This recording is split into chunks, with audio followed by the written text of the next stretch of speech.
I didn't know I was lonely until someone pointed it out. That someone was Brian, one of the guys I work with. We were out for a drink after a brutal quarter-end push, just blowing off steam, and out of nowhere he goes, "You ever gonna do anything besides work, Noah?" My name's Noah. I'm 32. Been living in Naperville, Illinois, ever since I got out of college. I landed a job straight out of graduation, grinded my way up, and now I'm one of the youngest department heads at our tech company. Boss respects me, my team performs, and I get a decent paycheck. On paper, everything looks solid, but he was right. I had nothing else going on. I hadn't dated anyone serious in years. Hooked up once or twice back in my 20s, but once I got focused on work, that was it. Nights were just dinner, emails, Netflix, bed. Weekends, grocery runs, and gym. Nobody texting me, nobody to come home to. It didn't feel weird anymore. It just was. Quick note, before listening, share which city or country you're watching from. So when Brian said he and his wife were doing a group dinner and invited me along, I didn't think much of it. Figured I'd eat, maybe chat a bit, and go home. But that night, I met Madison. She was 32 too, sharp, confident, easy to talk to. She had this natural charm, the kind of person you could tell had been the favorite in every friend group. Wore this simple black dress, hair pulled back, nothing flashy. But she listened when I talked, asked good questions, made me feel seen in a way I didn't even know I'd missed. We exchanged numbers, started texting. First just random stuff, news articles, inside jokes from the dinner. Then it turned into coffee, lunch, late night calls. A couple weeks in, she told me she liked me, said she hadn't clicked with anyone like that in a while. I won't lie, it felt good, natural, like I didn't have to try so hard with her. We made it official fast. 6 months later, we were engaged, married before the year was up. She moved into my place, a 2-bedroom townhouse I'd been living in solo for years. And for the first time, I felt like maybe I had both pieces, career and love. A future that didn't just revolve around my job, someone to build with. I was finally happy. Or at least, I thought I was. Things started shifting about 6 months in. We were on the couch after dinner, and Madison casually dropped it like she was asking about weekend plans. "So, my parents are thinking of converting their place into a 2-family setup," she said. "They're getting older, and I want to be closer to them. What if we moved in?" I stared at her. "Wait, with your parents?" "Well, sort of. The idea is to renovate the place. Add a second entrance, separate kitchen, own space. Like a duplex, we'd have our privacy, they'd have theirs." I didn't say anything right away. Living with in-laws, that sounded like hell. I liked her parents just fine. Bob and Darlene, they were friendly, polite, acted like they appreciated me. But living under the same roof, that wasn't something I'd ever pictured. She leaned in, brushing my arm. "It'll be cheaper than buying a new house, no mortgage. We'll save money long term. And you wouldn't have to do lawn work anymore," she said, laughing like that sealed the deal. I asked her how much the remodel would cost. "About $100,000, she said. "But listen, before you freak out, I think it's still a smart move. Long term, it's a win." I sat with it for a second. I was still stuck on the whole living with your parents part, but she made it sound like a done deal. And to be fair, financially, it didn't sound insane. Then she hesitated. That pause where you know something bad's coming. "There's one more thing," she said. "My parents, they're in some debt." I looked at her. "What kind of debt?" She didn't meet my eyes. "A lot, like around 150. I blinked. $150,000? She nodded slowly. "It's been building for years. Medical stuff, bad loans, credit cards. They didn't want to burden anyone, but now it's my burden," I cut in. "No," she said quickly. "No, I'm not saying that. I wanted to be honest. I know it's a lot. But they're good people. They just made some bad calls. And I love them. I love you. I just want to make sure we're all okay." I rubbed my face. Why the hell didn't this come up before we got married? She looked like she might cry. Because I was embarrassed, and I didn't know how to say it. I thought we'd have time. I knew I should have said no. That voice in my gut was screaming, but she sat there on the couch looking small, like she'd failed everyone. Said she was scared they'd lose the house. Said she'd pay me back, eventually. I told her I'd think about it, but we both knew I was already leaning toward yes. We hired a contractor, drew up blueprints, and got moving. Her parents kept thanking me like I was some kind of hero. Madison hugged me every day, said she couldn't believe how lucky she was. And maybe I wanted to believe that too. The remodel finished right before winter hit. New siding, open kitchen, double entrances, everything clean and modern. We had the whole upstairs to ourselves. 2 bedrooms, private bath, new appliances. Madison called it our starter dream. Commute was easier too, only 15 minutes to the office. I didn't hate it. Her parents, Bob and Darlene, were all smiles. Said they couldn't believe how fast it came together. Called me the man of the house. Bob even joked once that I should have been born into their family. I laughed politely, but something about it felt weird, like a salesman complimenting your handshake while pocketing your wallet. Madison, she was glowing, always talking about how this setup was going to give us the head start most couples never get. She made it sound like I'd unlocked some secret to adulting, but a few weeks in, the cracks started showing. I was sitting at the dining table, bills spread out, calculator open, and I asked her casually, "Hey, you gonna chip in toward the next loan payment?" She didn't even look up from her phone. "I can't. My check's already gone this month." "Gone where?" "Groceries, gas, stuff for the house." I looked at her. "You spent your whole paycheck on shampoo and frozen waffles?" She blinked. "It's not just that, Noah. I have stuff, subscriptions, gifts, credit card minimums." "All right, show me the pay stub," I said. Not unkind, just direct. She got quiet. "Why don't you trust me?" That hit wrong. I wasn't accusing her. I was asking a normal question. But instead of answering, she stood up and said she needed air. That conversation never circled back. So I started covering everything. Their loans, their credit cards, their leftover hospital bills. I cut back on takeout, stopped going out with coworkers, skipped vacations, canceled my own subscriptions. Every extra dollar went toward debt that wasn't mine. I worked later, picked up weekend projects. There were days I didn't see the sun.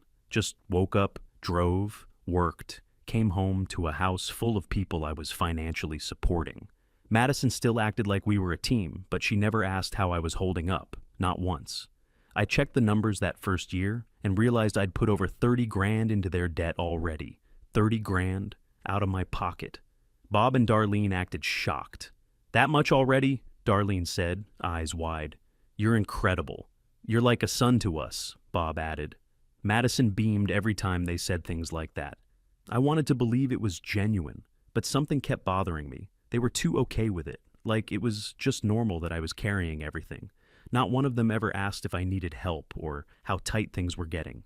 One night, I came home late, sat in my truck for a minute, and just stared at the house. Thought about the hours I was putting in, the stuff I was giving up, the way nobody in that place acted like it was unusual. Golden boy. That's what Bob had called me earlier that week. Said, "We struck gold when Madison found you." At the time I laughed, but sitting there in the dark, it echoed different. Like I wasn't a son-in-law. I was an investment. I stayed late at the office almost every night by then, but this time I got out early. No warning, no text. Just drove home, thinking maybe I'd surprise Madison with takeout and actually eat together for once. I pulled into the driveway and killed the engine. Lights were on upstairs and down. The place looked warm, lively. Through the blinds, I saw shadows moving across the living room. Laughter floated out when I opened the door. Loud, unfiltered, not the polite kind. I stepped inside quietly. No one noticed. They were too wrapped up in whatever had them so giddy. I reeled him in fast when I heard he was a manager. Madison's voice rang out, clear as day. I stopped cold in the hallway. Her mom laughed. "You're smart, honey. We'll be debt-free soon at this rate." Madison's voice again, sharper, like she was bragging. "Once that happens, I'm done. I'm not wasting my 30s babysitting some workaholic." Her dad chuckled. "He's paying for a house he won't even get to live in. Can't get better than that." The three of them cracked up like it was the punchline to some long-running joke. I felt my whole chest tighten. The takeout bag in my hand suddenly weighed a ton. My ears were ringing, but I could still hear every word. Her mom said, "He actually thinks this is all for him." Madison snorted. "Yeah, he's like a golden retriever with a credit card. Just keep him happy and he'll do anything." More laughter. I couldn't move, couldn't even blink. Every conversation, every excuse, every fake thank you, it all snapped into focus. They weren't just leaning on me. They were using me, planning to dump me after I dug them out of their hole. I took one step back, slow, trying not to make a sound. The floorboard creaked anyway. They didn't hear, too busy laughing. I backed into the kitchen, gripping the counter with one hand, trying to breathe. My fingers were shaking so bad, the takeout bag slipped to the floor. I didn't even pick it up. I heard Madison again, quieter now, but still clear. "He's so easy to manipulate. He thinks I actually want this life with him." Her dad said, "Just keep stringing him along. By next summer, we're free." That was it. The world went silent in my head. I looked toward the living room doorway, just a few feet away. I could step in right now, end it, scream in their faces, demand answers, throw everything I'd done back at them. But I didn't. I stayed frozen there in the kitchen, staring at the tile, heart pounding like a hammer. I couldn't believe it. The woman I married, the one I thought I'd build a life with, sitting with her parents, laughing about how to gut me clean. The bag of food still lay on the floor, sauce leaking out of the corner, my hands curled into fists. I didn't step forward. I didn't speak. I just stood there, listening to them plan my downfall, realizing I'd been living in a house built on a lie. I straightened up, wiped my hands on my pants, and walked toward the living room. This time, I made sure my shoes hit the floor, loud enough for them to hear. The laughter stopped like a switch flipped. By the time I rounded the corner, all three of them were smiling, stiff, rehearsed. Madison chirped, "Hey honey, you're home early." Like nothing had happened. Her mom reached for the remote. "We were just watching TV," she said too quickly. "Yeah," her dad added. "You want something to eat?" I forced a smile, set the takeout bag on the coffee table. "Already grabbed some food," I said. My voice sounded normal, even though my throat was tight. I sat with them for a few minutes, nodded at their small talk, then stood. "I've got emails to catch up on. Gonna use the spare room," I said. Madison's smile didn't flicker. "Okay, babe." I closed the spare room door, locked it, and just sat on the edge of the bed. Didn't turn on the light, didn't cry. My hands were still shaking. That night, I didn't sleep. Just stared at the ceiling until the sun came up. By morning, I'd already decided. I wasn't going to blow up right away. Not yet. Over the next few months, I played dumb. Same routine, same house, same polite smiles. I worked, came home, handed over money, listened to them fake gratitude. Inside, I was charting my way out. I told Madison one night over dinner, "We're done with the debt, paid it all off." Her fork froze halfway to her mouth. "Wait, seriously?" "Yeah," I said, sliding a few printouts across the table. Statements, zero balance. They were fakes I'd mocked up on my lunch break. She jumped up and hugged me hard. "Oh my God, Noah, we're finally free." I hugged her back, but my arms felt like stone. She kissed my cheek. "I knew you'd take care of us. You're amazing." Her parents cheered from the living room when she told them. They clapped like I'd won them the lottery. I kept my face neutral, smiled when I was supposed to, even joked about celebrating soon. Inside, I was already gone. Every night after they went to bed, I'd sit in the spare room with my laptop, lining up paperwork, checking bank accounts, setting things in motion. No one knocked, no one asked what I was doing. I let them think I was still their golden ticket. That's when I knew I was ready to end it, but not quietly. It happened 3 days later. I came home from work and found Madison sitting at the kitchen table, hands folded like she was about to negotiate a contract. No phone, no TV. Just her staring at me with this stiff, serious face. "We need to talk," she said. I hung my jacket on the chair. "Okay, talk." "I'm seeing someone else," she said flatly. "You're moving out. You can go live with my parents if you want to stay useful." I raised my eyebrows, pretending to be caught off guard. "What are you saying?" "I'm saying this isn't working. We're done." She kept her eyes on mine, like she was waiting for me to explode. I stayed calm. "That's it? That's it." Then, right on cue, her parents came in from the hallway, like they'd been waiting for a signal. Darlene crossed her arms. "We'll take you in if you clean and pay rent," she said, tone sugary but smug. Bob added, "Yeah, you can help with upkeep. Wouldn't want to see you on the street after all you've done." They looked at me like I was a stray dog they were about to leash. I nodded slowly, let them keep talking. Madison leaned back, arms crossed now, looking satisfied. "Look," I said finally. "You're sure about this?" She didn't blink. I'm sure. I took a deep breath and smiled a little. Okay then, but there's something you should know. Her expression shifted. What? This house? I said, standing now, my voice low but steady. It's in my name. They all froze. What? Madison snapped. No, it's not. You signed it over when I paid for the Reno. I cut her off.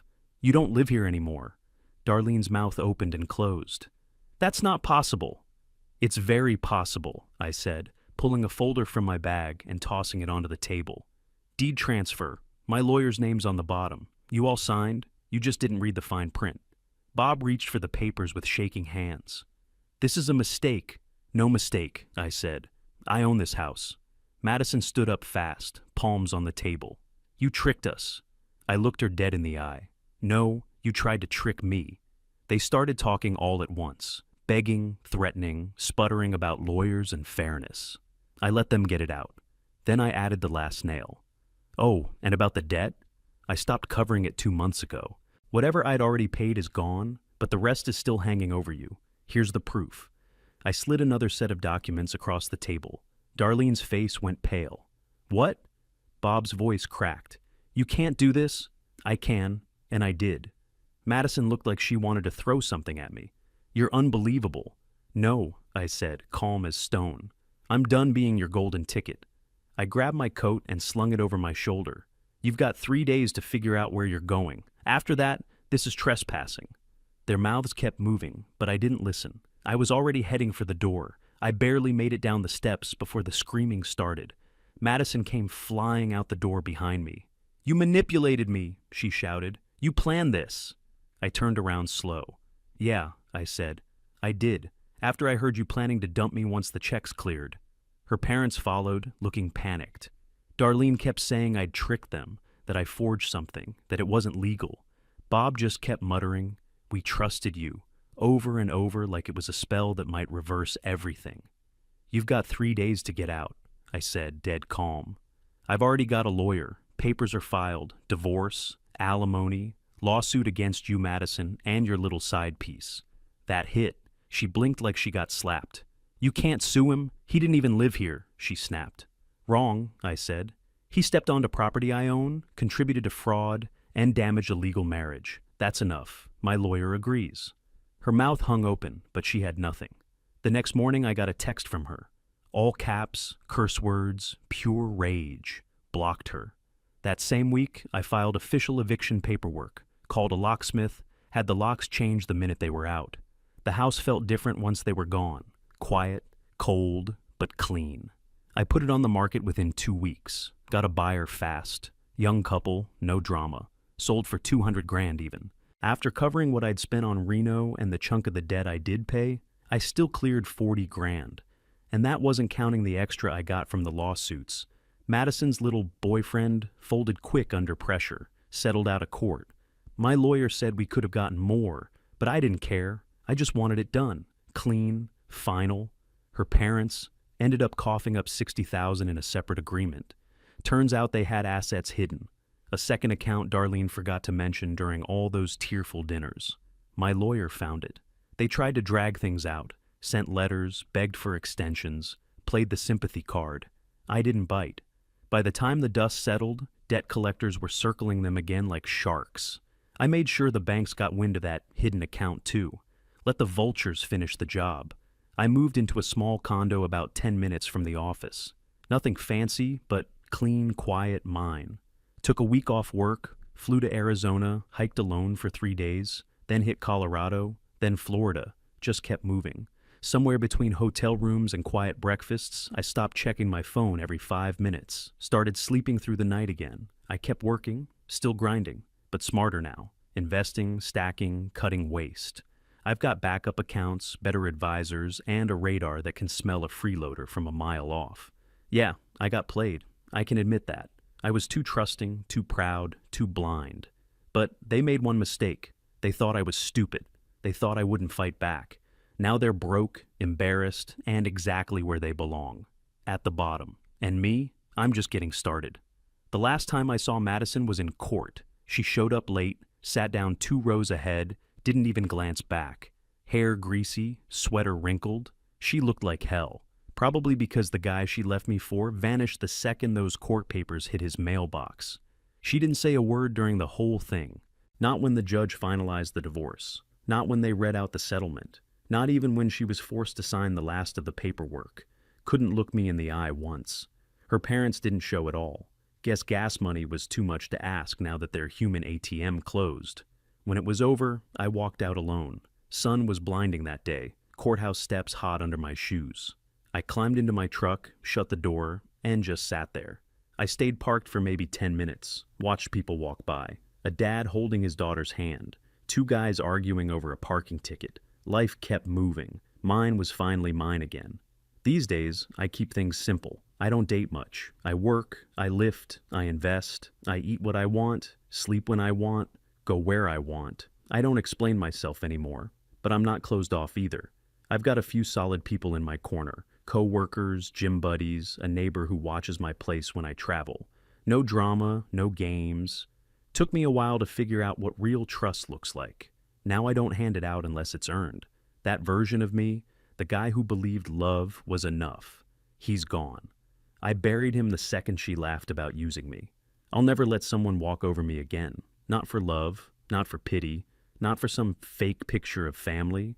They thought they broke me. Thought they'd take me for everything and leave me crawling. But I came out with my pride, my money, my name clean. That's more than they'll ever have.